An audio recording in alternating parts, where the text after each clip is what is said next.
Isn't it incredible that out of the nothing that is your past, here you are?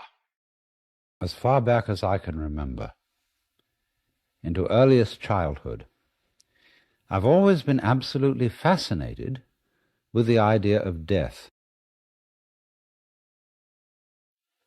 Now, most reasonable people just dismiss the thought. They say, you can't imagine that. They shrug their shoulders and say, well, that'll be that. But I suppose I'm one of those ornery people who aren't content with an answer like that. Not that I'm trying to find something else beyond that, but that I'm just absolutely fascinated with what it would be like to go to sleep and never wake up. I mean, lots of people think it will be like going into the dark forever or being buried alive. But obviously, it wouldn't be like that at all. Because we know darkness by contrast, and only by contrast, with light. I have a friend, a girl, who's very intelligent and articulate, and she was born blind. And she hasn't the faintest idea what darkness is. The word means as little to her as the word light. So if you went to sleep, you're not aware of darkness when you're asleep. And so if you went into sleep, into unconsciousness, for always and always and always, it wouldn't be at all like going into the dark. It wouldn't be at all like being buried alive. It would be as if, as a matter of fact, you had never existed at all. Not only you, but everything else as well. You would be in that state as if you had never been. And there, of course, there would be no problems. There would be no one to regret the loss of anything. You couldn't even call it a tragedy because there would be no one to experience it as a tragedy. It would be simple, nothing at all. Forever and for never.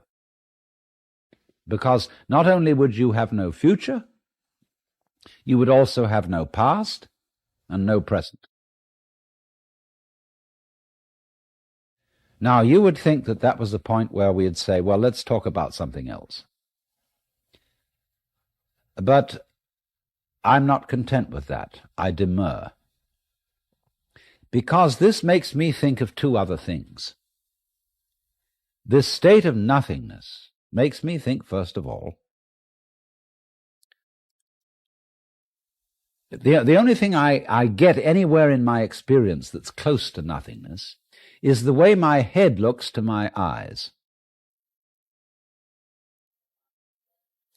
Because I seem to feel that there is a world out there, as it were, confronting my eyes.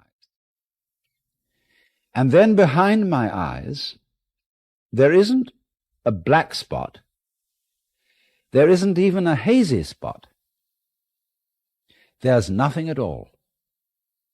I'm not aware of my head, as it were, as a black hole in the middle of all this luminous visual experience. It doesn't even have very clear edges because the field of vision is an oval, and if I run my fingers along my field of vision, it's like this, and this is the point where my fingers just disappear from sight, vague-edged. But then behind this oval of vision, there is nothing at all, just from the sense of sight. Of course, if I use my fingers and touch, I can feel something behind my eyes. But if I use the sense of sight alone, there's just nothing there at all. Nevertheless, out of that blankness, I see.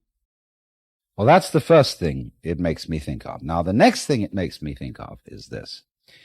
If, when I'm dead, I am as if I never had been, then That's the way I was before I was born. Because just as if I try to go back behind my eyes and find what is there, I come to a blank. If I try to remember back and back and back and back, I've got my earliest memories.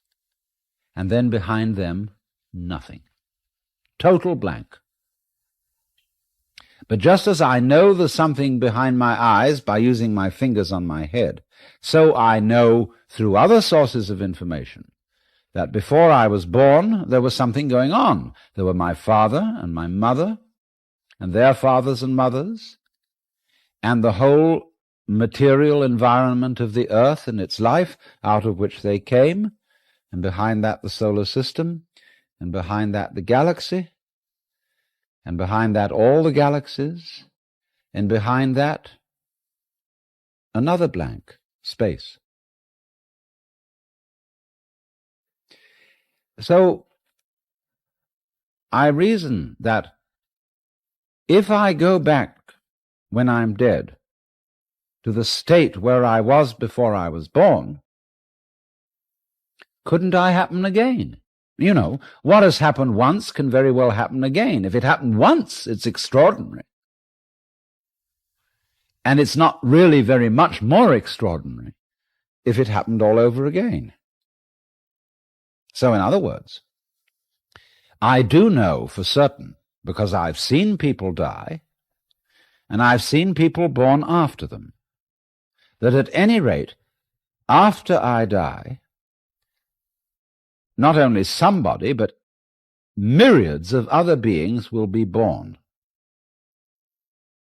That I know. We all know that. There's no doubt about it. But what worries us is that when we're dead, there could be nothing at all forever, as if that was something to worry about. Before you were born, there was this same nothing at all forever, and yet you happened. And if you happened once, you can happen again. Now, what does that mean? Well, we'll get at it first in its very simplest way, and to explain myself, I must invent a new verb. This is the verb to I. And in the first place, we'll spell that with the letter I, but instead of having it as a pronoun, we'll call it a verb. The universe eyes. It has eyed in me, and it eyes in you. Now let's respell the word E-Y-E. When I talk about to eye something, it means to look at something, to be aware of something. So we'll change the spelling and we'll say the universe eyes. It becomes aware of itself in each one of us. And it keeps on eyeing. And every time it eyes, every one of us in whom it eyes feels that he is the center of the whole thing. And that I know that you feel that you are I in just the same way that I feel that I am I. And we all have the same background of nothing. We don't remember having done it before. And yet it has been done before, again and again and again, not only before in time, but all around us everywhere else in space everybody is the universe eyeing. Now look, let me try and make this clearer in this way. When I say it's the universe eyeing, who is eyeing? What do you mean by I? Well, there are two things you can mean by it. On the one hand, you can mean what's called your ego, your personality. But that's not your real eyeing, because your personality is your idea of yourself. It's your image of yourself. And that's made up of how you feel yourself, how you think about yourself, thrown in with what all your friends and relations have told you about yourself. So your image of yourself, however, obviously isn't you, any more than your photograph is you, or any more than the image of anything is it. All our images of ourselves are nothing more than caricatures. They contain no information, for most of us, on how we grow our brains, how we work our nerves, how we circulate our blood, how we secrete with our glands, and how we shape our bones. That isn't contained in the sensation or the image we call the ego. So obviously then, the ego image is not myself. So myself contains all these factors that we could say the body is doing, the circulation of the blood, the breathing, the electrical activity of the nerves. All this is me, but I don't know anything about it. I don't know how it came together. I don't know how it's constructed. And yet I do all that. If it is true also to say, I breathe, I walk, I think, I am conscious. I don't know how I manage to be, but I do it in the same way as I grow my hair.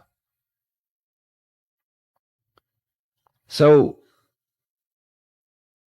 I must therefore locate the center of me, my I-ing, at a deeper level than my ego, which is my image or idea of myself. But how deep do we go?